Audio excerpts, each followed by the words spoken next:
พวกเราเป็นทุกข์ก็เพราะว่าความบ่รู้นั่นแหละทุกข์เพราะว่าการดิ้นรนแสวงหาความสุขนั่นแหละเพราะว่าเราบ่รู้ว่าสุขกับทุกข์มันติดกันอยู่จึงดิ้นรนแสวงหาสิ่งที่เฮ็ดให้มันสุขคงอยู่ตลอดกาลพยายามหาวัตถุสิ่งของสมบัติมาสั่งสมไว้เพื่อบ่ให้ความสุขต่างๆมันคลายออกพวกเขาจึงดิ้นรนแสวงหาอยู่สั่นมันบ่แม่นแค่ว่าแสวงหาแค่อาหารที่อยู่อาศัยเครื่องนุ่งห่มยารักษาโรคอย่างเดียวเด้มันไปแสวงหายศถาบรรดาศักดิ์ความอำนาจชื่อเสียงความเป็นผู้มีอิทธิพลอยากอยู่เหนือหมู่ข่มเหงหมู่นั่นแหละแต่ว่ารู้อีกว่าการที่ว่ามีอำนาจแล้วก็ใส่อำนาจไปในทางที่ข่มเหงเฮ็ดให้ผู้อื่นเดือดร้อนเสียชีวิตทรัพย์สินสิ่งทั้งหลายเหล่านั้นที่กระทำลงไปแล้วย้อนกลับขึ้นมาให้ผลกับตัวเองอย่างเจ็บปวดแสบร้อนผลจากการกระทำเพียงแค่ชาติเดียวแต่ให้เฮาลงไปรับทุกข์ยาวนานหาประมาณไม่ได้ต่างกันเด้ศาสตร์นี้เฮาตีไซวางอายุ80 ปีแต่ว่าทำความชั่วช้าสารเลวกับผู้อื่นเฮ็ดให้ผู้อื่นลำบากเฮ็ดให้ผู้อื่นได้รับความเดือดร้อนเสียหายชีวิตและทรัพย์สินแต่ว่ากรรมอันนั้นอกุศลกรรมเวลามันให้ผลยาวนานบางคนก็ตกไปเป็นกัปบางคนก็ตกไปเป็นอสงไขยปาดโถมบ่ธรรมดาเลยเพียงการกระทำเพียงแค่ชาติเดียวนี่นั่นแหละ พวกเขาเกิดมาเพราะความไม่รู้แต่ในเมื่อผู้รู้ได้เกิดขึ้นมาแล้วคือพระพุทธเจ้านะเขาเป็นอย่างคือบ่ศึกษาแนวทางตามผู้รู้นั่นแหละศึกษาแนวทาง แล้วก็น้อมนำประสบการณ์จริงชีวิตจริงของเจ้าของเองเปรียบเทียบกับสิ่งที่เพิ่นแสดงออกมาคือทำเพิ่นแสดงความจริงของทุกชีวิตสรรพสัตว์ออกมาเด้นะแล้วเขาก็เปรียบเทียบโดยประสบการณ์ตัวเองต่อเทียบออกมาการไปฆ่าผู้อื่นสัวฆ่าคนสิตัวเองก็กระวนกระวายร้อนย่านเขามาฆ่าคืนย่านถูกจับนี่ไหมการไปลักของผู้อื่นก็ย่านเขาจับได้ย่านเสียหน้าเสียตาย่านเสียศักดิ์ศรีไปเด้เป็นหลักของเขาการกระทำตามอำเภอใจนะคำว่ากาเมนี่สุมิชาจาราบ่แม่นแค่ว่าเรื่องสู่สาวอย่างเดียวเด้การกระทำตามความพอใจของตนเองได้หนึ่งพอใจในรูปในรสในกลิ่นในเสียงในสัมผัสแห่งตนเองนะแต่ก็ไปกระทำโดยการข่มขืนข่มเหงหรือกระทำทางการดูถูกผู้อื่นเพราะความสะใจพอใจของตนเองนี่เห็นบ่นี่มันแม่นแค่นั้นเด้เดี๋ยวจังว่าพยายามแปลให้ทุกคนเข้าใจแน่หลายๆข้อความหลายๆความหมาย กระทำตามความพอใจทั้งตาจะไปจ้องเบิ่งเขาจนเขาเกิดความเก้อเขินหรือละอายนั่นบ่ล่ะหรือไปแอบถ่ายแอบดูนั่นบ่เนี่ยพอใจทั้งตาจะไปเบิ่งแอบเบิ่งเขาเฮ็ดนั่นเฮ็ดนี่กันนั่นพอใจทั้งหูจะไปฟังเสียงเขาบอกกันเรื่องใดเนาะก็เอามาบอกพื้นเขานี่เห็นบ่ล่ะพอใจทั้งหูทั้งจมูกทั้งลิ้นทั้งกายสัมผัสจะไปสัมผัสกับอีนั่นอีนี่บักนั่นบักนี่นี่นี่แหละคำว่ากามีสุมิชาจารก็ดีเด้อนี่ให้ความหมาย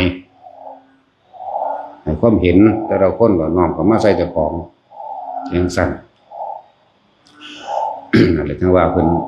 ผู้รู้เพิ่นมาบอกแล้วแต่เฮาก็นำสิ่งที่เฮาเฮ็ดมาเทียบใส่เจ้าของตัวการโกหกทำให้ผู้อื่นเสียชีวิตและทรัพย์สินแบบนี้เพราะความเห็นแก่ตัวของเจ้าของเองนี่แหละบัดเฮาไปตัวเขาให้เขาเสียชีวิตและทรัพย์สินวันไหวในตนเองคือเก่าเด้แม่นบ่ล่ะเกิดความร้อนกระวนกระวายในความรู้สึกของเจ้าของนี่เด้บ่ได้ไปอย่างอื่นเด้คิดไปถึงยามใดก็บางครั้งไปคิดได้เมื่อสายไปแล้วเกิดความวันวิตกครั่นครามได้บัดนี้ ย่านบาปย่านกรรมเด้วะจังซั่นแหละนั่นแหละจังหวะการโกหกคือมันต้องประกอบด้วยทำให้ผู้อื่นเสียชีวิตและทรัพย์สินเด้แต่ว่าการโกหกเพื่อให้เกิดความปลอดภัยหรือเป็นการรักษาซึ่งกันและกันสิอันไม่ได้เรียกว่าโกหกเป็นว่ากุศโลบายอันเป็นหนทางลวงเพื่อความปลอดภัยเพื่อความไม่เสียหายชีวิตและทรัพย์สินเด้หรือว่าหนทางลวงเพื่อความสำเร็จก็บ่เข้าใจอีกจักสำเร็จหยังอีกเนาะเขาเลยต้องแปลไปในอีกนัยยะหนึ่งอีกแนวทางหนึ่งให้เกิดความเข้าใจในความหมายอีกแบบหนึ่งสุราเมรยมัชฌะปมาดีเพราะเฮาบ่รู้ว่ากินแล้วมันเมาพอเฮาบ่รู้ว่ากินแล้วมันเสียสติคนบ่เคยคนบ่ปากบ่เว้าก็เว้าดูเนาะคนบ่กล้าเต้นกล้าร้องกล้าร้องกล้าร่ำเอาละเต้นร้องร่ำไปละนั่นแหละเฮ็ดให้เสียสติบ่รู้จักความผิดและความถูกบ่รู้จักว่าสิตัวเองสิเสียหายในตัวเองนั่นเองจึงว่าไปแล้วก็บ่ฮู้อีกว่ามันสิเกิดโรคภัยไข้เจ็บขึ้นในร่างกายตัวเองอีกแม่นบ่ล่ะคำว่าสุราเมรยะบ่แม่นกินแต่เหล้าเด้เอียงกระช่างเถอะเนี่ยที่เป็นน้ำดื่มเข้าไปแล้วทำให้เสียสติง่อยเปียเสียคาปัญญาอ่อนสูดดมด้วยควันสูดดมด้วยกลิ่นยังก็ว่าไปเนาะที่เฮ็ดให้เสียสติเรียกว่าเมรยมัชฌะปมาทั้งนั้นแหละทำให้เกิดความประมาทเด่นจากว่าประมาทคือประมาทด้วยการฉีดเข้าไปทั้งเส้นเลือดก็ตามด้วยการดมก็ตามด้วยการกินก็ตามสูดกลิ่นเข้าไปก็ตามนั่นเรียกว่าสุราเมรยมัชฌะปมานี่แปลว่าประมาททำให้เสียสติเกิดความประมาทพลาดพลั้งเนี่ยแต่ว่าแปลให้พวกเขาเข้าใจเพราะพวกเขาบ่รู้จึงเฮ็ดไปต่างๆนานาเพราะพวกเขาบ่รู้ว่ากรรมคือจิตเจตนามันสิย้อนขึ้นมาหาเฮาเองก็ในเมื่อผู้รู้เพิ่นอุบัติขึ้นมาเตือนแล้วคือพระพุทธเจ้าอุบัติขึ้นมาแล้วพระพุทธเจ้าบ่ได้ว่าแต่เพิ่นมีสติทุกเมื่อตั้งแต่ตอนนี้เด้ตอนเป็นพระเจ้าเด้ตัวเฮาบ่รู้เฮาบ่แม่นโพธิวิสัยซื่อๆเฮาได้บ่จักก่อนที่สิเข้าสู่ภาคขั้นของพระมารดาเพิ่นแม่เพิ่นนั่นเพิ่นกำหนดเบิ่งเบิดทุกอันทุกอย่างแล้วเด้นั่นเป็นเทพสันดุสิตอยู่สวรรค์สันดุสิตกำหนดเบิ่งแล้วตัวนี้สมควรมนุษย์ทั้งหลายผมควรบ่ที่สิได้ดวงตาเห็นธรรมมีผู้สิบรรลุมรรคผลนิพพานบ่บางใดเนาะเป็นมัชฌิมาประเทศที่เป็นกลางๆเพราะที่แสดงธรรมให้ฮู้อนิจจังทุกขังอนัตตาได้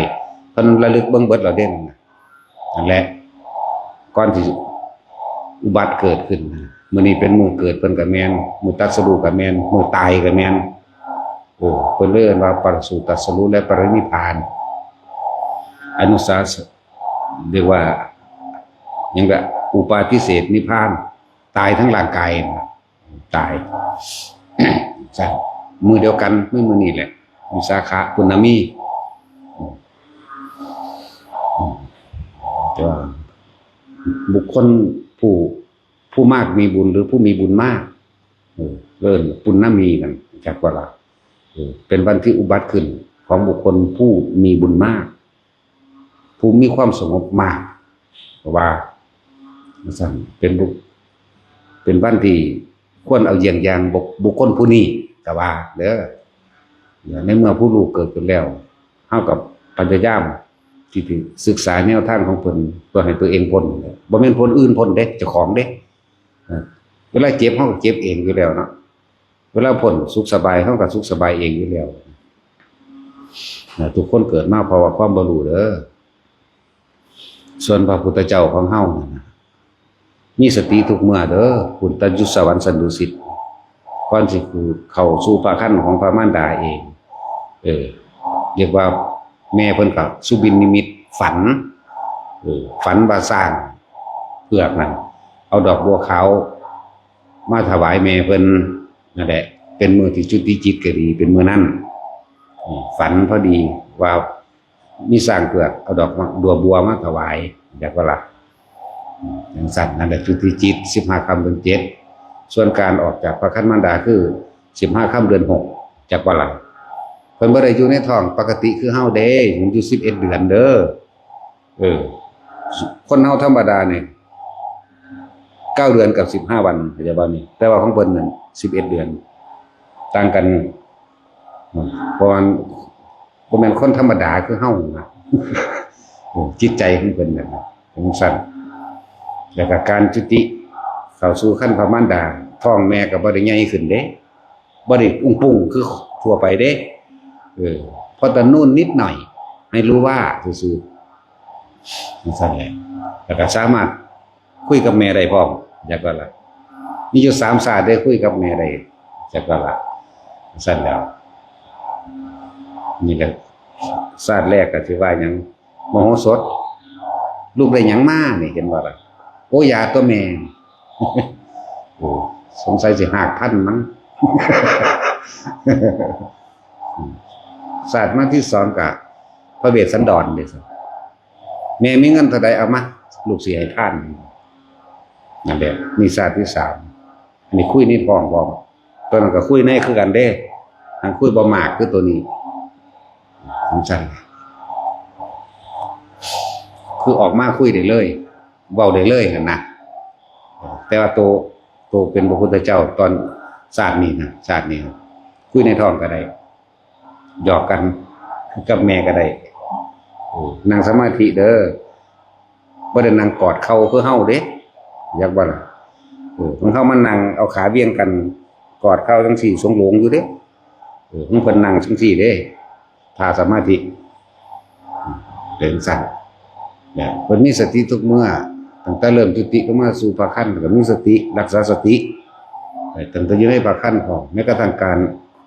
คลอดออกจากพระคันของมารดาบ่ได้เอาหัวออกคือเฮาเด้เอาขาออก ออกทั้งยืนเด้แล้วก็ย่างได้7 ก้าวพร้อมนี่แหละ มันก็เป็นปริศนาธรรมอันหนึ่งแต่ความจริงกันย่างได้จริงๆเด้บัดนี้บ่แม่นแค่ปริศนาธรรมเด้ความจริงย่างได้จริงๆเด้ที่พระเจ้าวาดดอกบัวใส่อาจจะเป็นดอกบัวทิพย์ก็ได้ทิพย์หรือบ่ทิพย์กับนี่ในหันแหละเพราะว่าผู้หลับผู้มูก่อนมูเลยคือพวกมหาพรหมทั้งหลายได้หลับก่อนมหาพรหมหลับร่างกายไว้ก่อนตอนออกมานี่เทวดาอยู่ทั้งข้างแต่ว่าค่อยประคองที่ปัญญาไปเจ็ดก้าวเดี๋ยวก้าวอาภิสวาจาขึ้นมาเห็นบ่เราจะเป็นเลิศในโลกเราเป็นหนึ่งของโลกนะเราจะยังละยังว่าเอกสมิงธรรมสมิโลกัสสะอายามัติมาชาตินัตถิธานิโกนัพพโบติเราเป็นหนึ่งในโลกเราเป็นเลิศในโลกชาตินี้จะเป็นชาติสุดท้ายของเราบัดนี้ไม่มีพบอีกเดินว่าออกมากับเบาโดด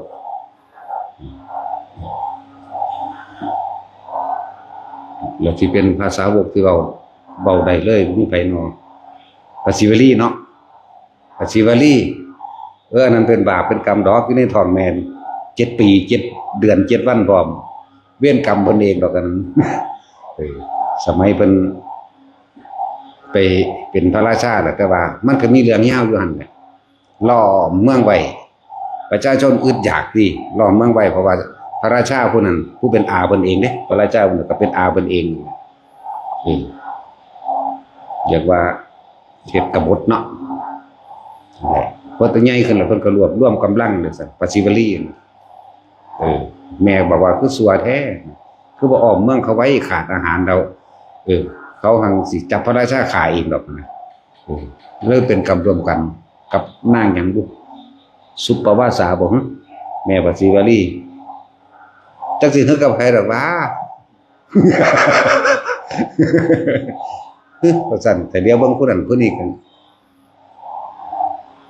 โอ้ยหวดรถสิมาแล้วเนาะแท็กซี่นี่โอ้ยกูพ่อบ่น้อยเนาะมีธนาคารแต่สิ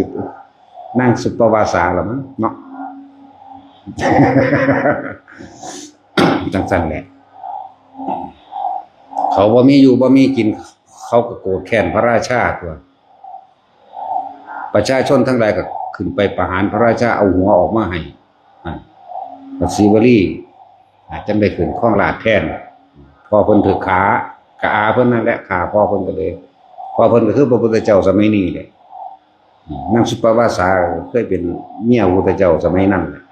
สมัยเพิ่นสมัยชาติเป็นโพธิสัตว์และบาปกรรมมันนั่นจังมาอยู่ในท้องแม่ก็เลยอุ้มลูกด้วยทั้งหมด7 ปี7 เดือน7 วันพร้อมออกมาแล้วภาษาลิบุตรมาที่ภาษาลิบุตรมามันก็เป็นนางยุคข้างๆมันก็ถามตัวเป็นแนวใดอยู่ในท้องสบายดีบอกพระเสวลีตอบสบายดีก็ผีอย่างผมอยู่ในขั้นทับกุมพี่เด้นรกในขั้นขั้นทับกุมพี่ทุกทรมานคือสิตายนี่ซะนางสุปปาวาสาก็ถามเมื่อกี้นี่ลูกพวกข่าวเว้ากับพ่อคุณเจ้าว่าจังไดโอ้ว่าอยากบวชว่าซั่นคิดตัวเห็นบ่นั่นคิดตัวว่าอยากบวชตั้งแต่เพิ่นบ่ได้ว่าอยากบวชเพราะว่าอุ้ยอยู่ในหันปานนรกอยู่ในขั้นทับกุมพี่นั่นเพิ่นว่าอยู่ในท้องปานนรกทุกข์ทรมานคือหยังสิสบายกับผีมันทั้งใดทางภาษาลิบุตรก็ว่าโอ้อยากบวชว่าซั่นนี่เลยว่ากุศโลบายกุศโลบายหนทางนี้เป็นหนทางเฮ็ดให้คนเกิดความสงบสุขสำเร็จไปทางสุขสบายซั่นมันคนละอย่างกันอยู่ดอกกับพระพุทธเจ้าบวชแล้วก็บ่โดนว่านานได้มันก็บรรลุเนาะก็เป็นผู้เลิศโดยลาภอีกเด้เพราะว่าเป็นท่านทั้งมิมสมัยตะกี้เรียกว่าธรรมทิสถานในสมัยพระพุทธเจ้าวิปัสสีหรือองค์ใดองค์หนึ่งนี่ละลืมละอันนี้ประมาณนั้นแหละบ่ปัญหาก็เหตุเด้เป็นมานานแล้วส่วนพวกเข้ากับศรีวรีจะมหาเทโรเอามาเหตุเป็นนั่นคาถาเงินแสนเงินล้านเอามาเหตุเป็นคาถามหาลาภเนาะทองโลงทองข้อขาดออกมันก็ได้อยู่บ่ว่าแต่ของบ่ให้ทานเนาะทองเทนาทองมือละล้านจบกับทองลุงรู้สิได้อยู่ ทองเอาความโลภแต่ทองโดยความเคารพนอบน้อมนึกถึงอริยสงฆ์สาวกของพระพุทธเจ้าก็เป็นอีกแบบหนึ่งเด้เป็นฌานมันได้น้ำตัวเป็นฌานพี่ดีมันบ่ได้น้ำตัวเป็นว่าทองเพื่อให้มันได้เด้ตัดเบิดนั่นแหละอาวุธที่พระพุทธเจ้าประทานให้พวกเฮาพากันคิดพอทานศีลเนกขมะปัญญาวิริยะขันติสัจจะอธิษฐานเมตตาและอุเบกขาเด้อนี่คืออาวุธที่พระพุทธเจ้าประทานให้เฮาอาวุธนี้บ่ได้ไปต่อสู้รบให้ผู้ใดเสียชีวิตและทรัพย์สินเด้ออาวุธนี้ล้วนแล้วแต่เป็นอาวุธการเมตตาผูกมิตรและอาวุธนี้ต่อสู้กับกิเลสเจ้าของเองอาวุธนี้ถ้าเฮาเฮ็ดได้ทั้งเบิดน่ะคือชนะนี่บ่กลับมาแพ้อีกแต่บ่แม่นชนะให้ผู้อื่นตายเด้นี่แหละอาวุธอันนี้ที่เพิ่นว่าอาจันตุปนโตอิทาทานะศีลนี่ก็คำว่าปัญญาวิริยะขันติสัจจะอธิษฐานเมตตาอุเบกขายุทธายะโวคันหทะนี่อาวุธธานีติบุคคลทั้งหลายเหล่าใดได้นำอาวุธนี้ไปใช้เนี่ยบุคคลทั้งหลายเหล่านั้นเมื่อกระทำการสำเร็จแล้วจะไม่กลับมาเป็นผู้พ่ายแพ้อีกนี่คำแปลมันบ่ได้เอาไปฆ่าไผเด้อสั่นทานคือการให้แล้วก็จะไปหวังผลในทานการให้เป็นการสื่อสารที่ดีที่สุดในหมู่สัตว์ทั้งหลายนะบ่ว่าแต่มนุษย์เด้คือเฮาเอาอาหารให้หมาให้แมวมันก็ติดเฮาโดนแล้วเนาะอาหารให้นกก็ติดอาหารให้สร้างก็ติดเสือก็ติดเนี่ยกินเจ้าได้บาดนึงจักว่าล่ะแต่ว่าให้มันเป็นเด้ มื้อใดบ่มีให้มันสิกินเจ้าเองเด้อ ให้รู้จักเลือกนี่ก็ยังมีแยกย่อยนี่ศีลก็คือบอกไปทำลายเบียดเบียนผู้ใดผู้หนึ่งเสียชีวิตและทรัพย์สินเนกขมะคือการข่มจิตใจของเจ้าของจากความเคยชินให้อดให้ทนข่มอารมณ์จากบ่ล่ะอารมณ์ที่ยินดีพอใจมันจะพอใจมันจะไปจีบมันอยากไปล่วงละเมิดผู้ใดมันก็อยากไปจังซี่เป็นข่มไว้ตัวบัดจากว่าล่ะ ก็ต้องจักอดจักทนเพราะว่ามันผิดผิดผู้นั้นผิดผู้นี้เขาก็ตีกับขาขึ้นด้วยกันเด้สั่นปัญญารอบรู้ในสิ่งทั้งหลายทั้งปวงตามความเป็นจริงเรียกว่ารอบรู้ในกองสังขารเครื่องปรุงแต่งทั้งเบิดละสังขารเครื่องประกอบกันขึ้นจากบ่ละปรุงแต่งประกอบขึ้นถ้าเป็นคนก็ว่าเป็นรูปเป็นร่างเป็นธาตุทั้งสี่เป็นสัตว์เป็นต้นไม้ก็เหมือนกันนั่นแหละจึงเรียกว่าปัญญาความรอบรู้ในสิ่งทั้งหลายทั้งปวงตามความเป็นจริงวิริยะคือความพยายามตามความเป็นจริง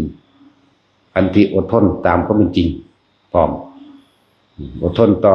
หลายๆอย่างที่เข้ามากระทบกระทั่งสัจจะคือคู่ความจริงค้นเขาหาความจริงกายความจริงวาจาความจริงโลกความจริงเนื้อโลกว่าไป อธิษฐานตั้งใจมุ่งมั่นสู่จุดหมายเขามีจุดหมายเดียวคือบ่กลับมาเกิดอยากว่าล่ะนั่นแหละเพิ่นจะว่ามีสิ่งเหล่านี้เป็นเครื่องประกอบสุดท้ายแล้วมันเข้าไปสู่เมตตากระจายออกไปกว้างขวางหาประมาณบ่ได้บ่ว่าคนบ่ว่าสัตว์บ่ได้เลือกทั่วเสมอกันเบิดทั้งมนุษย์และอมนุษย์มันก็ลงเข้าสู่คนเฮาถ้าบ่อยากได้มันก็บ่ไปหาหลักหาผลหาขี้หาขาดอกเนาะมันก็ลงสู่คำว่าอุเบกขาแม้นสิ่งใดสิ่งหนึ่งสิมากระทบกระทบหรือทดสอบทดลองให้เฮาทำผิดเฮาก็บ่ทำเพราะว่าเฮาบ่อยากได้อุเบกขาก็ว่าบ่มีอุปสรรคใดๆมาขวางกันมันได้ก็ว่าแต่จังว่าพยายามให้ความหมายแต่ละคนเข้าใจไปในทางไปในอีกแบบหนึ่งเขาบอกก็สืบต่อกันมาหลายคนแปลว่าได้เดี๋ยวนี้แปลว่าได้เนี่ยว่าตามความรู้สึกออกจากสิ่งที่ทุกคนสามารถรู้ได้เสมอกันจากว่าละในเมื่อผู้รู้อุบัติขึ้นมาแล้วเขาก็ทำตามเพิ่นนั่นแหละคือพระพุทธเจ้านั่นเด็กผู้รู้ผู้นั้นนะนี่เป็นมุขปรสูตรเกิดยุสาระวโนทยานอยู่ระหว่างเมืองเทวทหะกับกรุงกบิลพัสอยู่เขตแดนพอดีเลยแต่ว่าเมืองพ่อเมืองแม่เพิ่นเมืองแม่เพิ่นเมืองเทวทหะเมืองพ่อก็คือเมืองกบิลพัสพระเจ้าสุโธธนะไอ้นางศรีมายาอยู่เทวทหะเกิดอยู่กลางมันมีความหมายว่าให้ปฏิบัติต่อคนและสัตว์ทั้งหลายเนี่ยเสมอภาคกันว่ามีความลำเอียงใจว่าล่ะมันมีความหมายตัวนี้อยู่สาระดอกไม้ต้นไม้โนมมาแม่ก็ดึงไว้ยืนออกเด้เอาขาออกมาเลยแล้วก็ย่างก็ยกมือขึ้นเลยหันหน้าไปทางทิศใดฮู้จักบ่ล่ะทิศตะวันออกบ่แม่นนะน่าจะหันหน้าไปทางทิศเหนือหันหน้าไปทางทิศเหนือไปบุญแต่ว่าตอนตรัสรู้หันหน้าไปทางทิศตะวันออกเมื่อตรัสรู้แล้วเรียกว่าเข้าสู่นิโรธสมาบัติของตนเองหันหน้าไปทางทิศใต้หากินบ่ขึ้นหมดจะเกินอันนี้เฮาบ่แม่นตำราแล้วบ่แม่นความเชื่อหยังเด้อเฮาบอกไปตามประสบการณ์ซื่อๆอันนี้เอาแค่ประสบการณ์เจ้าของเป็นเด้อบ่มีในตำราแล้วก็บ่มีในหยังดอกเพียงแต่อยากบอกคนว่าถ้าคนจะหันหน้าพระทิศตะวันออกกับทิศเหนือตอนนั้นเด้อทิศตะวันตกอย่าไปเฮ็ดตายเด้อนั่น เอาเวลาคนตายมันหันหน้าไปทางใดเอาเว้าอยู่เมื่อกี้ยังลืมไปกันบ่หันหัวไปทางทิศเหนือหันหน้าไปทางทิศตะวันตกนี่จังซี่คุณหันหน้าไปคุณฟังไว้เป็นประสบการณ์เราเด้อไว้ก็ดีเราไปทดลองเบิ่งอันนี้เฮาเฮ็ดตามที่เฮาเป็นเด้เบิ่งพาเฮานั่นนี่หันหน้าไปทางใดซั่นทิศเหนือกับทิศตะวันออกนั่นพระเมื่อกับทิศตะวันออกมันบ่ล่ะพระมือไปทิศเหนือเด้อันนั้นต่างหากดอกมัน บ่เกี่ยวกันนั่นเป็นเครื่องระลึกนึกถึงบุญคุณเพิ่นต่างหากบ่ซั่นเฮาก็ติดเต็มไปตัวป่านเนาะอันนี้ก็ประสบการณ์เด้อบ่แม่นตำราบ่แม่นความเชื่อบ่แม่นอีใดๆทั้งสิ้นเพียงแต่ว่าเว้าให้ฟังนั่นแหละ แล้วมันก็แปลกประหลาดไปเลยล่ะเนาะ แต่นี่คือเฮาเอาก็เอาตามเพิ่นก็แม่นแต่ว่าเพิ่นบ่มีความหมายแนวนี้เพิ่นบ่ได้ใส่ความหมายคือเฮาเข้าใจบ่เฮาเอาตามว่าตอนเพิ่นเกิดหันหน้าไปทางทิศเหนือแสดงว่าเหนือกว่าหมู่หรือว่าโลกุตระจักว่าเหนือโลกแต่ตอนตรัสรู้หันหน้าทางทิศตะวันออกเหมือนดุจว่าแสงสว่างแห่งโลกได้เกิดขึ้นแล้วนะแต่เพิ่นก็ทอดพระทัยมันก็เรียกว่าไปเสวยวิมุตติสุขเนาะเสียเวลาไปหลายเติบอยู่เลยจักอาทิตย์ที่ได้บ่4 อาทิตย์บ่ โอ้ยใครกูบ่ถามซะ นั่นแหละ พญามุจลินมาแผ่พังพ่านป้องกันฝนมีฝนตก7 มื้อพุ่นเด้ช่วงนั้นป้องกันฝนป้องกันเหลือบป้องกันยุงไห้งูมุจลินแปลว่าต้นจิกเข้าใจว่าล่ะต้นจิกงูมาจากงูนั่นออกมาจากต้นจิก เอิ้นพญาต้นจิกพญามุจลินนั่นแหละ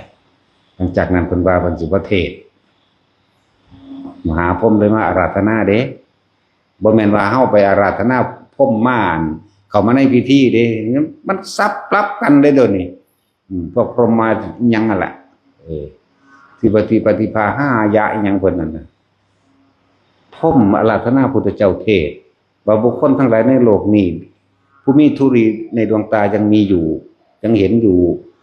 ดุจดังว่าพระองค์ยังตรัสรู้ได้และบุคคลผู้อื่นก็ต้องทำได้เพิ่นอาราธนาพระพุทธเจ้าไปเทศแล้วพวกเข้ากันไปอาราธนาพรหมมาเพื่อให้ประกอบพิธีสำเร็จมันคนละเรื่องกันเนาะนั่นแหละเฮาจึงบ่สนใจพิธีอย่างต่างๆแต่ว่าเฮาเฮ็ดบุญเฮ็ดทานหยังก็แล้วแต่บ่ให้ยากนำพิธีเด้สิเข้าวัดคนที่มาฟังธรรมมีชุดขาวบ่เนาะดอกไม้ขันหาธูปเทียนนั่นนี่ก็ว่าไปเนาะบ่คิดพ่อบ่ว่ามันศูนย์ให้กันมันคือปึ้งขึ้นโลดเนาะมันมีพิธีอยู่บ่เดี๋ยวเตรียมพิธีเอิ้นหมอสูตรหมอนั่นมาเฮ็ดพิธีโมโหศูนย์ให้คนก่อนเนาะบ่มีเด้มันก็ศูนย์ขึ้นโลดนี่ต่อหน้าพระพุทธรูปพระเจ้ามื้อนี้มันก็ยังศูนย์ใส่กันโลดเนาะจังซั่นแล้วคือบ่มีพิธีคือบ่มีสุดนะจังซั่นตัวนี่แหละเขาจังบ่ค่อยสนใจพิธีและกิเลสขึ้นแต่ใจอยากบ่ล่ะการละก็ต้องละที่ใจเหมือนกันบ่ได้ละที่พิธีหรือต่างๆนานาในการสวดมนต์ขอร้องอ้อนวอนใดๆทั้งสิ้นบ่มีผู้ใดไปสมาทานความโมโหเด้ผู้ใดเป็นผู้ให้จะไปฆ่ามัน สิศูนย์ให้กันโมโหให้กันสิฆ่ากันเป็นสมาทานก่อนอยู่บ่แม่นบ่ล่ะบัดธรรมะแท้ๆแล้วมันเป็นหยังคือพากันญาติต้องชุดขาวบ่ต้องอันนั้นต้องขอศีลบ่ต้องบวชศีล5ศีล8บ่เนาะแน่บัดกิเลสมันโมโหขึ้นบัดมันอยากได้มันคืออยากได้ปึ๊บโลดมันสั่นแหละจึงบ่ค่อยสนใจพิธีปานใด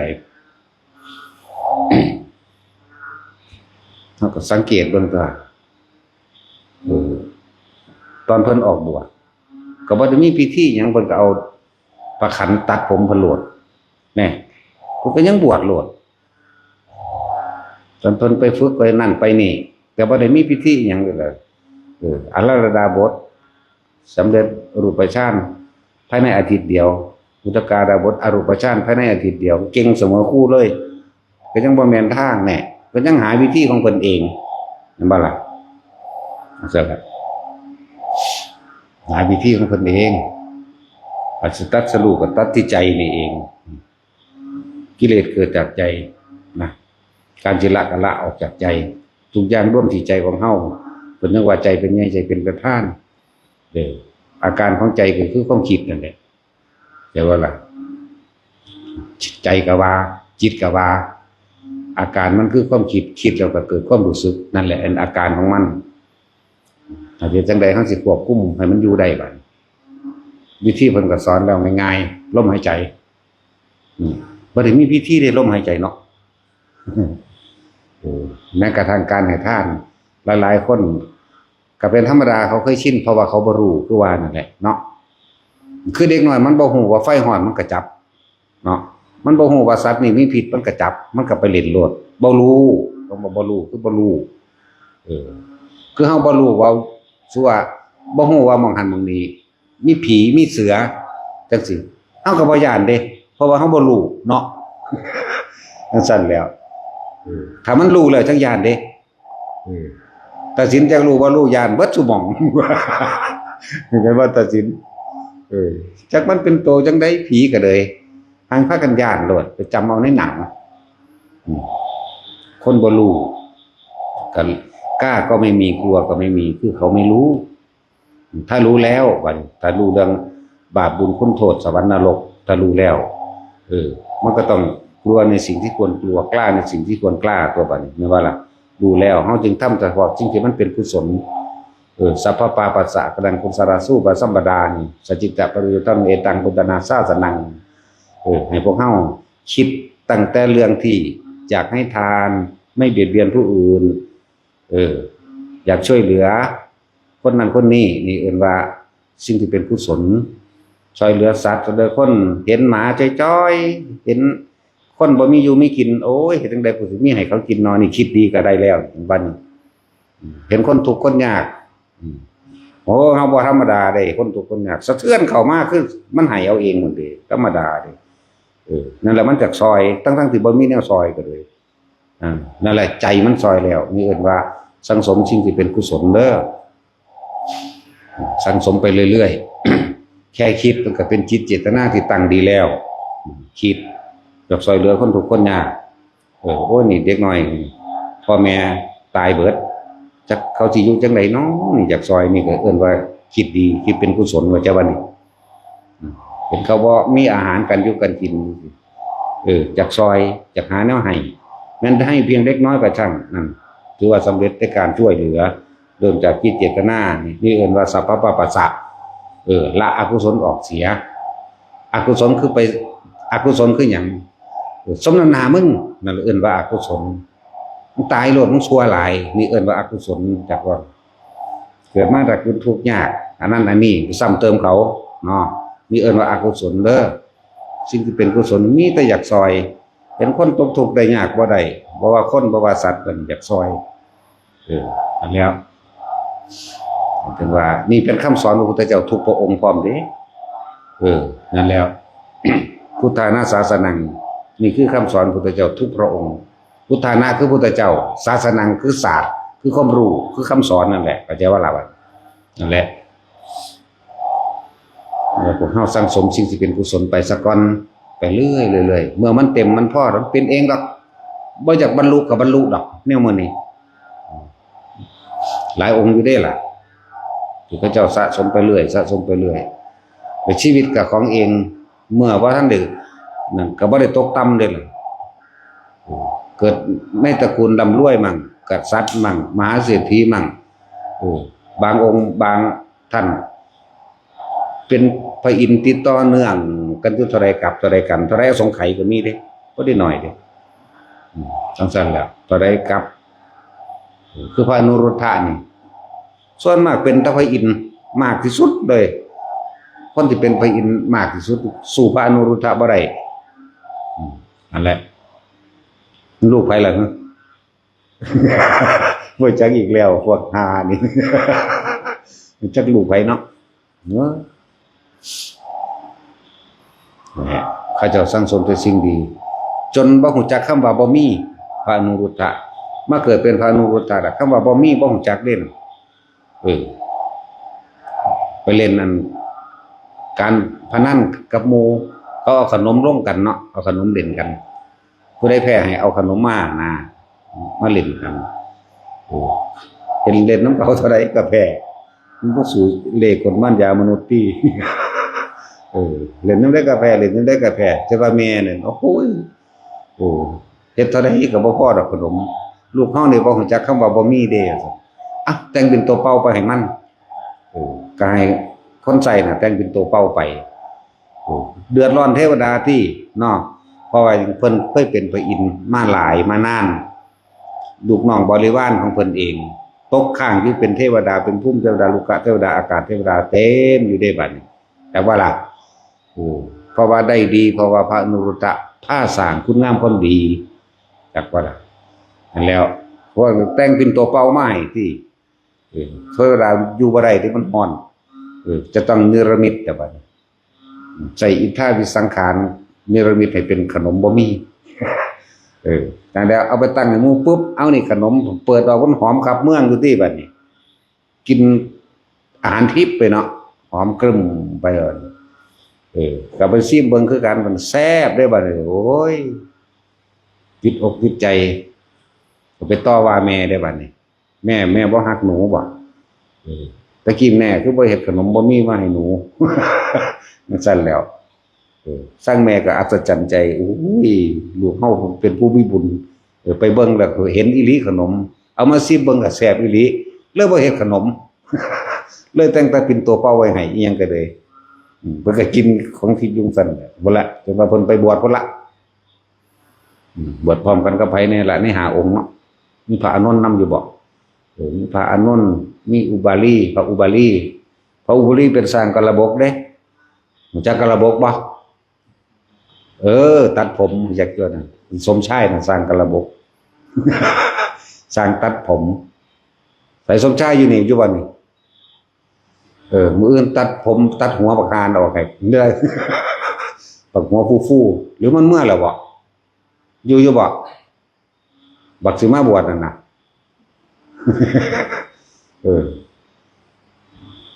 เอาอันนั้นแหละไถออกซะก่อนเด้อกู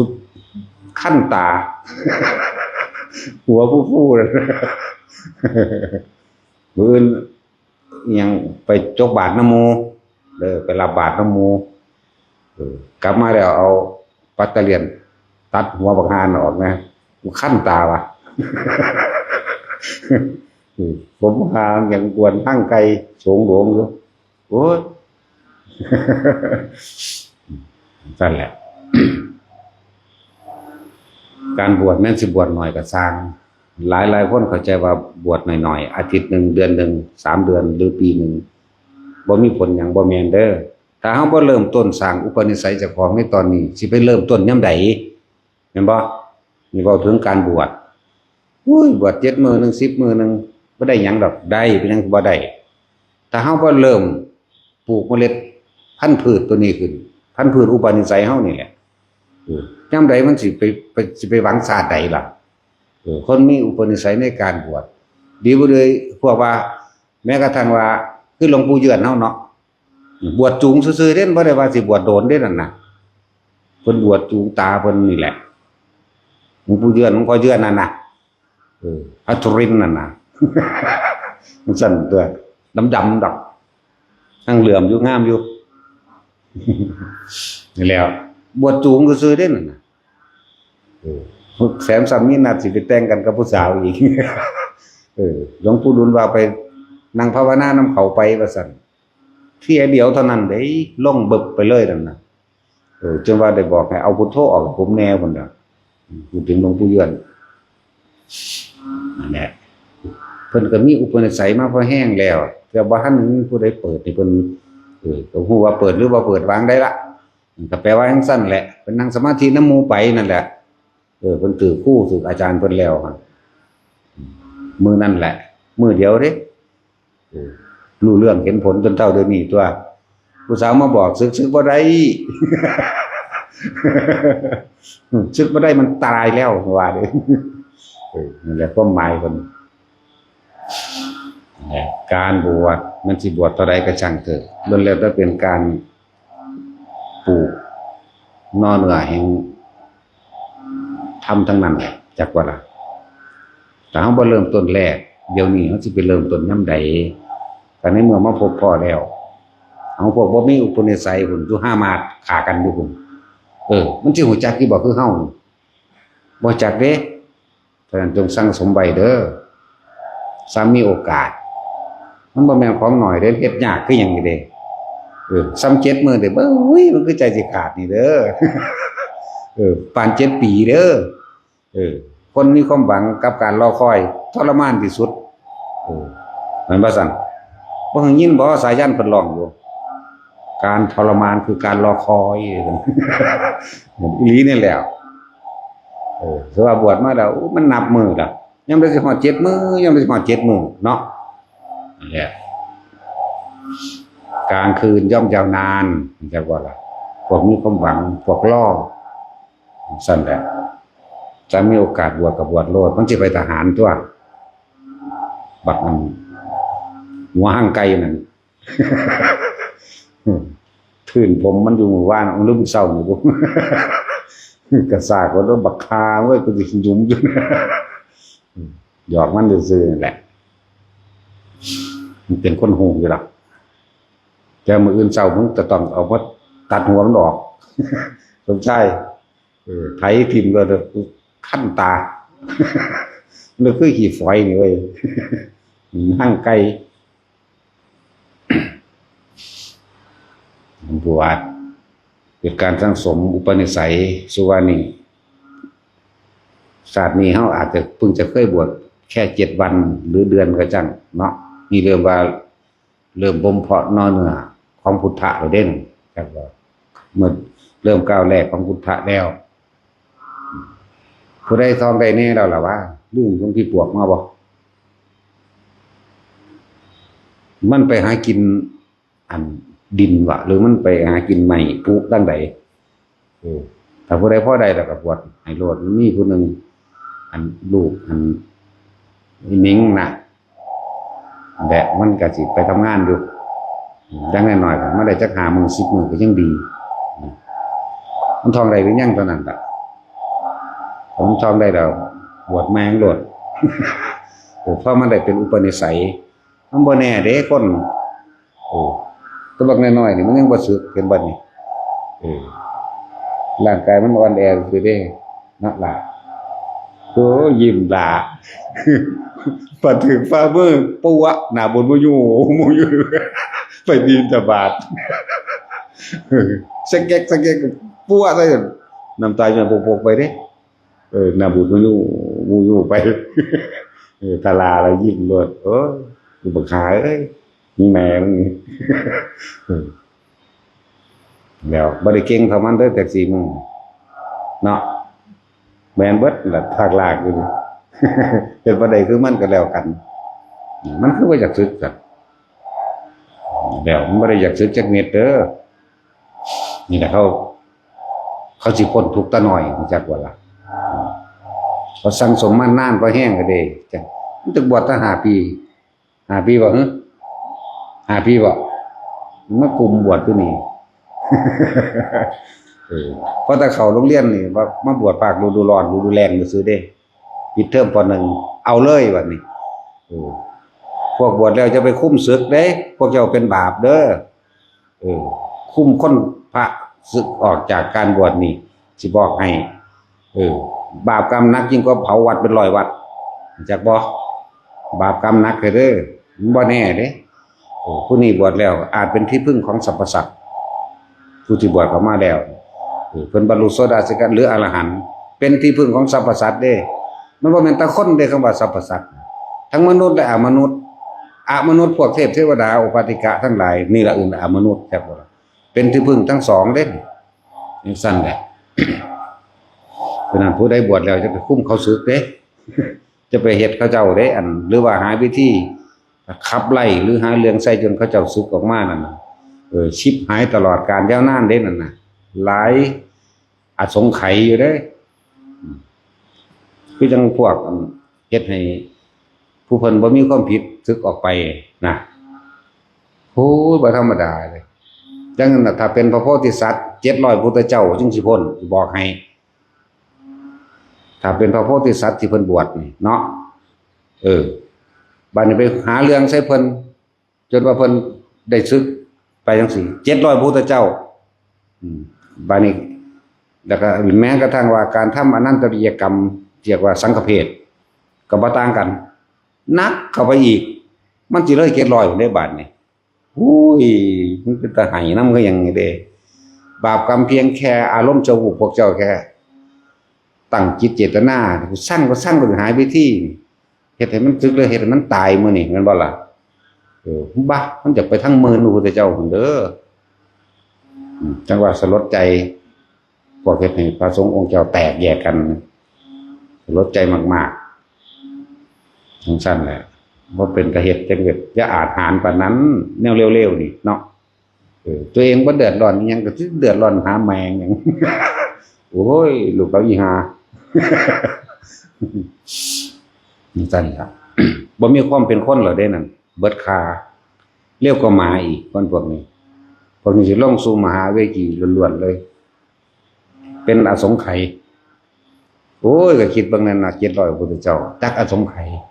พุทธเจ้าองค์ที่100จักเป็น4 เดือนท่านใดที่บ่ทันได้ปรารถนาซ้ำมันเป็นของหนักอีหลีเด้ว่าธรรมดาเด้สั้นครับบอกว่าถ้าผู้ใดเพิ่นมีใจอยากบวชจะมาคุ้มศึกพวกเจ้าน่ะสิห่างไกลพุทธะห่างใจธรรมะห่างไกลความจริงหาทางพ้นทุกข์บ่ได้ยากมากๆสั้นแล้วเอาคืออันบัดนี้ถ้าสิเปรียบเทียบคืออาชาติศัตรูเนาะอาชาติศัตรูเหมือนพระพุทธเจ้าได้จังสิพ้นขนาดพุทธเจ้าหาวิธีลดหย่อนผ่อนลงบ่ให้กระวนกระวายในใจเรียกว่านิกตเนธนกรรมความลดหย่อนผ่อนลงมาเพื่อให้สร้างความดีทับไว้จักบ่หลังจากนั้นคือจังอันเพิ่นทำการสังคายนาพระไตรปิฎกจังซี่เนาะเจ้าต้องรับเอาเลี้ยงทั้งพระภิกษุเลี้ยงทั้งพระอีกเลี้ยงทั้งคนอีกเด้อนี่เราเลยได้มีจิตใจทรงที่เป็นกุศลอยู่เห็นมกมุ่นอยู่กับการที่สิดูแลบำรุงหมู่ภิกษุเป็นแสนกับหมู่เราประชาชนทั้งหลายบำรุงจังซั่นนั่นแหละตายแล้วก็ไปนรกอยู่ไปไสกอนันตกรรมฆ่าพ่อก็บ่แม่นพ่อธรรมดาเด้พ่อก็เป็นพ่อโสดาบันสัมบาทพระเจ้าพิมพิสารเห็นบ่จันแล้วที่ธรรมดาบ่แต่ได้เฮ็ดลงไปมันซ้อนสองเด่นถ้าเป็นลูกธรรมดาคือคนธรรมดาก็เป็นอนันตกรรมแล้วอันนี้มันคูณ2จักบ่ทั้งอนันตทั้งเป็นพ่อที่เป็นอริยะสัมแม่บ่ซั่นก็แต่ว่าพระใหญ่พิมพิสารก็บรรลุแล้วล่ะเกิดในไทยนี่แหละสมเด็จพระวชิรญาณวโรรสจบแล้วจากบ่ล่ะมันมาเกิดแก่คู่กันกับอันครูบาศรีวิชัยก็เรื่องราวของคนโอ้นอกเรื่องไปเรื่อยเลยเว้ยบัดแต่ว่าคนมักเลยแต่นอกเรื่องเนาะโอ้ผู้นั้นเป็นไผผู้นี้เป็นไผมักเราตัดสินบ่ดูพวกประสาทเนาะพวกประสาทมากกว่าอีกผู้ยิ่งพวกประสาทตกประแดกเราจะหาเหตุสำหรับคนที่บวชแล้วจะไปพยายามพ่อแม่กระสร้างจะเหตุให้ขึ้นอยู่กับความสมัครใจของเขาญาติพี่น้องมื้อนี้ก็จะหาเหตุปล่อยพระเจ้าโลดเขาเจ้าอยากบวชเองอยากศึกเองกับปล่อยพระเจ้าจะไปหาวิธีบังคับจริงผู้อื่นที่บ่แม่นญาติเลยนะทางแล้วกันเลยนักมากๆเพราะว่าปฏิอันเทวทัต เทวทัตมันเห็นวัตถุแนวเด่นจักบ่ต้องพยายามฆ่าพระเจ้าต้องสังฆเพศแม่นบ่มันบ่ธรรมดามันหนักคือหยังนี่แสนพระพุทธเจ้าเด้ล่ะจังชีวิต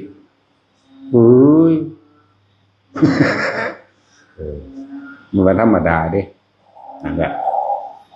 เดี๋ยวก็คนสอดแทรกมาคือลูกอ่ะลูกก็แล้วกันต้องด่าไว้ก่อนว่าซั่นมันสิด่ากูต้องด่ามันไว้ก่อนรู้ได้จังใดมึงก็มาเฮ็ดคือกูให้มันได้ซะก่อนที่มึงอยากรู้เนาะซั่นตัวรูปฌาน4อรูปฌาน4ก็ระลึกเอาได้ตัวเนาะสร้างสรรค์ส่วนมากกันพวกอยู่น้ำเพื่อนกับมาด่าเฮาเนาะพอท่านออกจากหูเหี่ยวอยู่กับมาด่าโอ้นึกว่านอนหลับ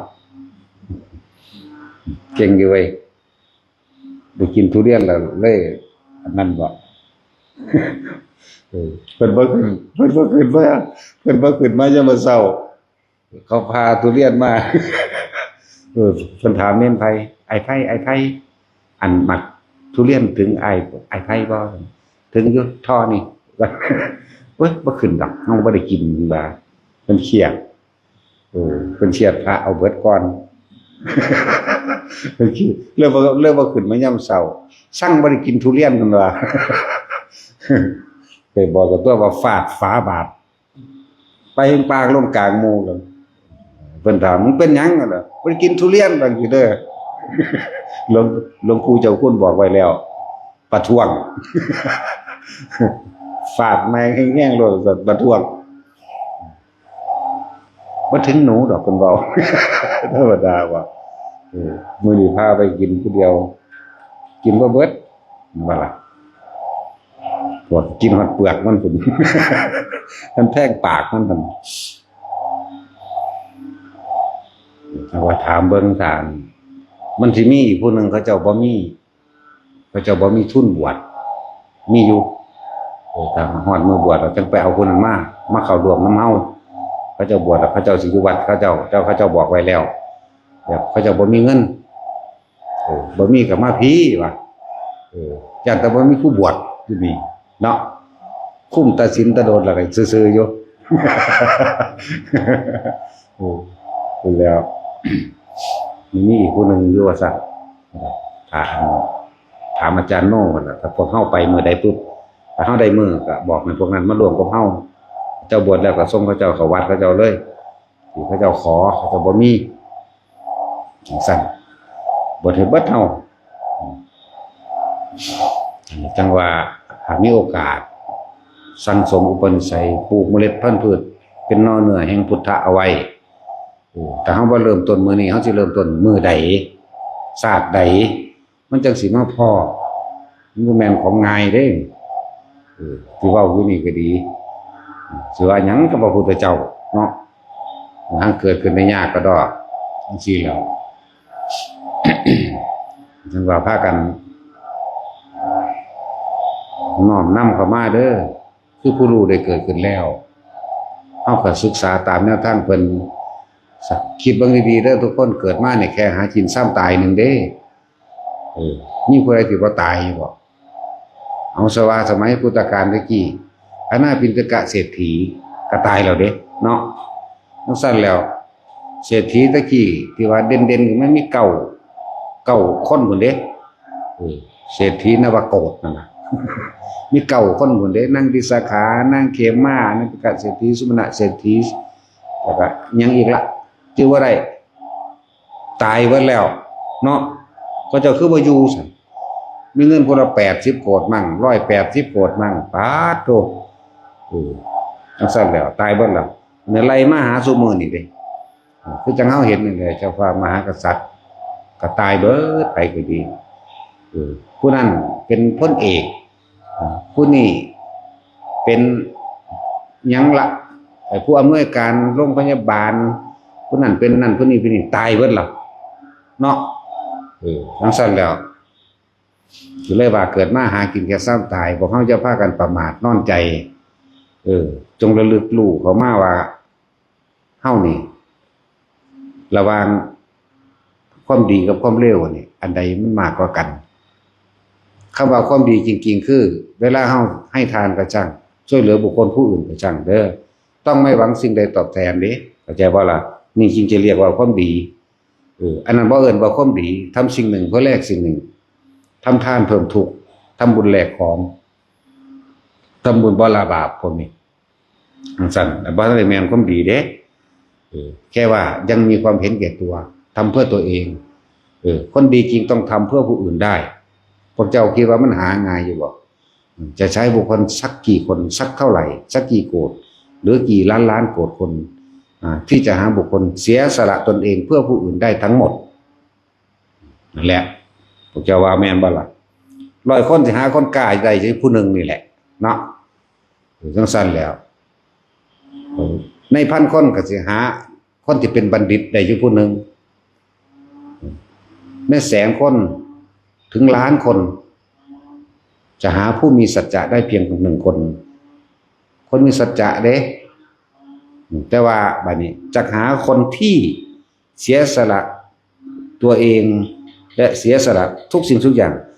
เพื่อผู้อื่นได้จะหาในบุคคลจำนวนกี่คนจึงจะมีไหมมันธรรมดาเด้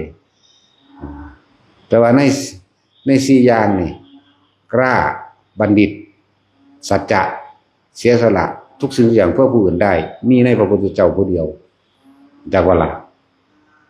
สั่นแล้วพอเข้าเกิดมาพบมาพอแล้วสิว่าคนสิอยากบวชจังซี่ก็รีบบวชซะ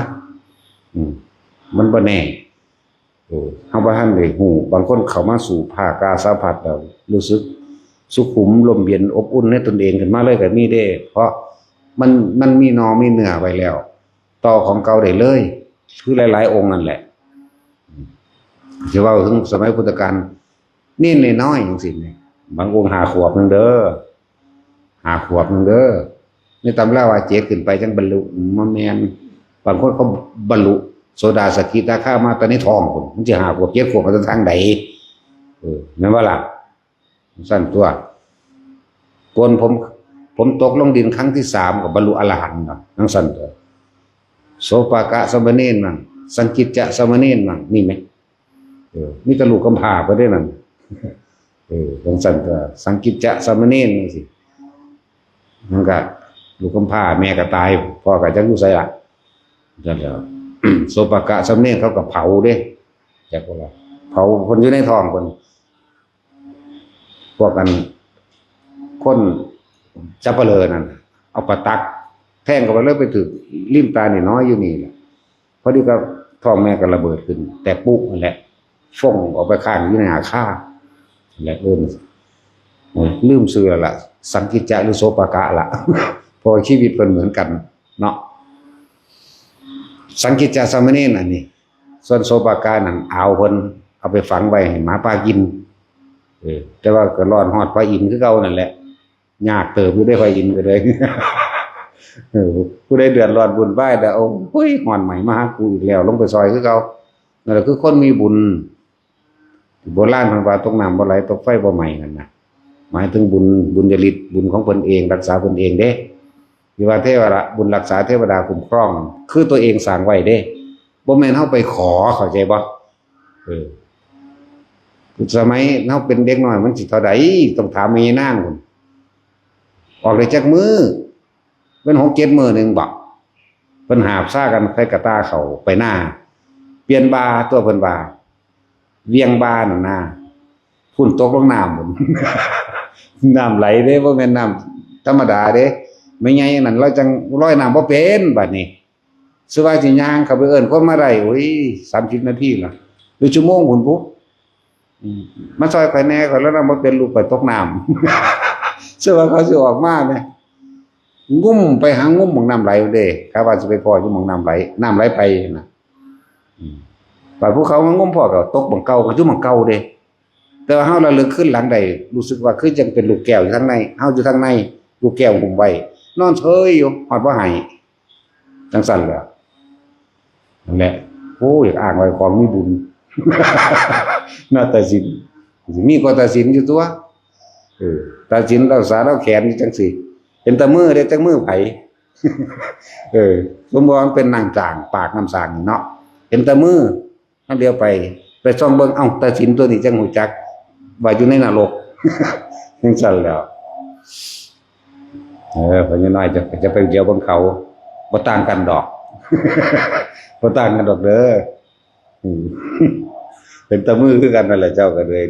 มืออยู่ปากน้ำสางมือไผนอนไปส่องหน้าโอ้พอเล็กน้อยประเทศยังกันมาแม่ย่านตะพัดภาคจากกันเด้นี่ เพิ่นสิไปนิพพานว่าซั่นโอ้ย แต่ว่าใส่บาตรก็ใครตัวมาจับมือกันใส่จังซี่คือเขา อย่างปัญหาเรื่องว่าถวายกันมาแม่ ย่านตะพัดภาคจากกันแม่เบิ่งดูโอ้ปานนั้นสิไปนิพพานจังว่าเด้อนั่นแหละความรักความบาลัยเด้อทำให้สัตว์ทั้งหลายเวียนว่ายตายเกิดมากที่สุดคือว่าเปรียบเทียบอยู่หลายๆมื้อหลายครั้งเด้ คือว่าเฮาอุ้มลูกน้อยๆนี่ปีหนึ่งเนาะกำลังเบาพวกแจ๊กนี่อุ้ยเป็นตาหักตาใสบางแป้วอยู่นี่แหมเนาะคือลูกยายเกี่ยวนี่เขี้ยวน่ะมันบอกไอ้แต๊กอยู่นำหมู่นี่แหละตาใสปิ๊งๆเวลามันเหลียวบางคนเสียงเงียงบางคนนั่นเสียงเงียงบางคนนี่จังซั่นแล้วพวกเจ้าสิใจเด็ดเดียวพ่อบ่เด้อถ้ารถนิพพานมานี่พวกเจ้าต้องถิ่มอีน้อยๆนี่ขึ้นรถนิพพานได้พวกเจ้าจังไปได้แต่ความจริงเฮามาเบิ่งแล้วบ่ได้ว่าต่างๆรถนิพพานมาสิถิ่มอีน้อยๆแล้วกูสิอุ้มลูกกูแล่นหนีรถนิพพานซ้ำ เห็นบ่ล่ะบ่หาตาน้อยซ้ำนั้นก็ได้ปีนึงพูดเอาเฒ่าๆพูดบ่ได้คอดกับยักษ์ขมูขี่พุ่นขนาดลูกอามมันบักใหญ่แล้วก็เลยอุ้ยรถนิพพานมาแล้วละจับแขนไม่ดีๆแล่นหนีรถนิพพานธรรมดาบ่กระดาษเฒ่าๆก็ได้สิไปว่าหยังกำลังเป็นตาช่างแล่นตำพุ่นตำพี่เวลาเว้าก็เถียงปากเถียงคำนี่มันสิธรรมดาบ่เนาะแม่นแท็กซี่มึงทิ่มได้บ่อีอันขมูขี่มึงไปเลยเนาะธรรมดาบ่อีหมูเบิกจังซั่นแล้วมันต้องใจเด็ดเดียวเด้อถ้าพวกเจ้ายังคิดอยู่พวกเจ้าไปบ่ได้พวกเจ้าจึงหยุดคิดจังสิไปได้เข้าใจบ่ล่ะถ้ามาค่าคิดอยู่หั่นบ่แม่นธรรมดาเด้บัดนี้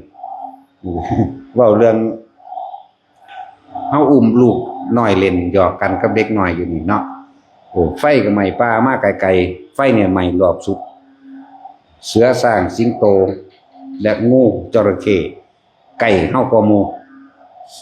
เข้าใจว่าล่ะอุ้มเล่นอยู่นี่พอดีรถนิพพานวืบมานี่พวกเจ้าต้องทิ่มเด็กน้อยนี่ขึ้นรถเลยจังไปได้เข้าใจบ่อันนี้มันแม่นว่าล่ะเนาะบ่ต้องเอาเด็กน้อยก็ได้เอาพอเล็กก็ไม่น้อยนี่ เอาเฒ่าๆรุ่นนี้แหละห้วยมาแล้วได้เฒ่าแล่นเลยเนาะรถนิพพานมาแล้วไปผู้เดียวบ่ได้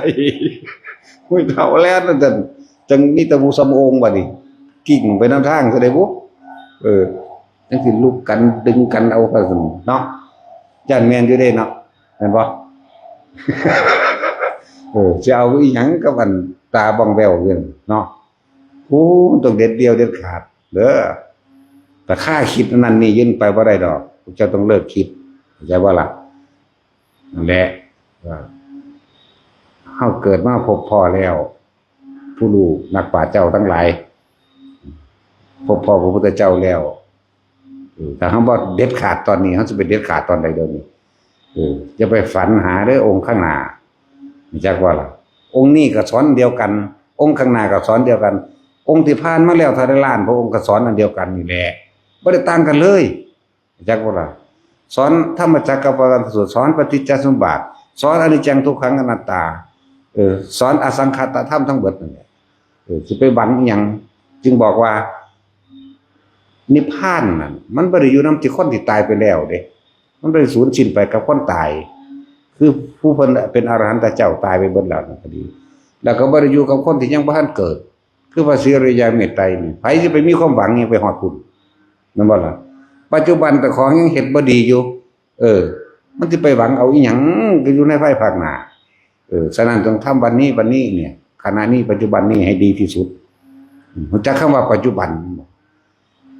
นสติหรือจิตหนึ่งหรือทำความรู้สึกตัวต่อพร้อมคือลมหายใจมั่งอยู่ในจุดอันโล่งมั่งอยู่ในการปิติบางคนก็อยู่เฉพาะลมหายใจนี่ผู้เขาจะคิดบางองค์เขาจะคิดแค่ลมนี่นึงเด้บางองค์ก็ชินอยู่นี่การทรงฌานเจริญฌานอยู่ในฌานบางคนก็อยู่ทั้งหัวบางคนก็อยู่หน้าอกบางคนก็ลงมาท้องหมุนอยู่นี่ละอย่าออกจากกายเท่านี้เฮ็ดไปจนตายนั่นแหละ จังว่าบ่ได้คือกันบ่ได้ผูกขาดว่าจะต้องจุดใดจุดหนึ่งเด้อนั่นแหละพวกเจ้าท่องไว้เถอะมรรคสิทธิฌานนี่มันสิรักษาพวกเจ้าเองว่าตกน้ำบ่ไหลตกไฟบ่ไหม้จึงเรียกว่าคนมีบุญจักว่าล่ะมรรคคือหนทางสิทธิหมายถึงความสำเร็จนั่นเองฌานนี่แปลว่าสิ่งที่รักษาของเฮาเองจิตตั้งมั่นในอารมณ์ที่เป็นหนึ่งนั่นเองจะว่าล่ะตกน้ำบ่ไหลตกไฟบ่ไหม้ บ่ได้แปลว่าไฟจริงๆน้ำจริงน้ำจริงก็สร้างไฟจริงก็สร้างแต่ว่าล่ะที่เป็นคำเปรียบเทียบเปรียบเปยก็บ่ไหลอีหลีได้แล้วเฮาก็ตกมาแล้วแหมเนาะอันนี้ต้องไปถามแม่ย่านางแม่ย่านางเป็นแม่หลวงพ่อนี่ล่ะเด้อ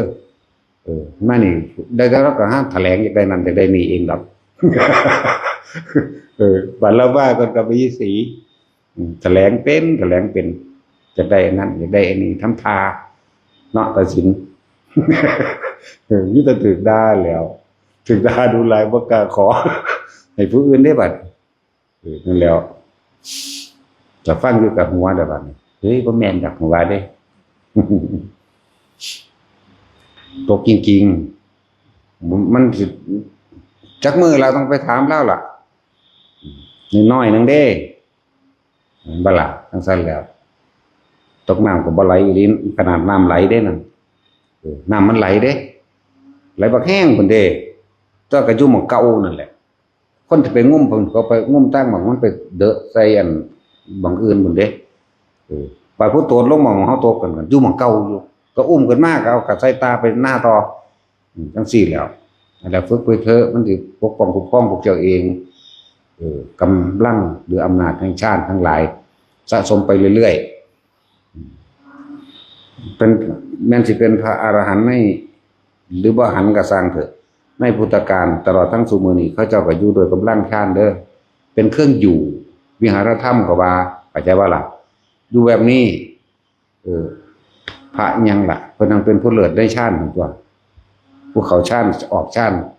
พระอันกังขาเรวตะเพิ่นชื่อว่าเรวตะพุทธเจ้าเรื่องให้ฉายาเพิ่นกังขาเรียกว่าประสาทมีหยังก็ถามแล้วแต่บ่เฮ็ดเอาเองเป็นนั่นก็หมายเพิ่นแต่มันเฮาก็สิด่านั่นแหล้วเนาะแล้วพุทธเจ้าเรียกว่ากังขาสงสัยมากเป็นผู้มีความสงสัยมากคำว่ากังขานั่นจักว่าล่ะแต่มันเฮาเนาะแล้วโอ้ยบักประสาทแล้วอันนั้นพระพุทธเจ้านั่นแหละเพิ่นก็เป็นผู้เลิศในฌานเด้เข้าฌานออกฌานหรือเป็นผู้ทรงฌานเด้ทรงฌานเบิดบ่ว่าสิเป็นพระโมคคัลลาบ่ว่าสิเป็นพระสารีบุตรหลายๆองค์ไล่เบิ่งโลดเด้อถ้าว่าบ่แม่นเวลานี้บัดนี้เธอผิวพรรณผ่องใสเธออยู่ในวิหารธรรมอันใดเหรอนั่นบางองค์ก็บอกว่าอยู่ในแค่ปัตตมาฌานองค์ก็2บางองค์ก็3บางองค์ก็ว่า4บางคนก็อารูปฌานบางองค์ก็ว่าไปมันเป็นแค่เครื่องอยู่เด้จักบ่ล่ะคือเขาเจ้าถนัดชินแบบนั้นเขาเจ้าก็อยู่แบบนั้นอยู่ซ้ำตายนั่นแหละว่าสิตายแท้ๆกลับมาล้มคือเก่าละหน้าไปไสแล้วนี่เนาะเอาสมาทานโอ้คือเก่งเลยว่ะ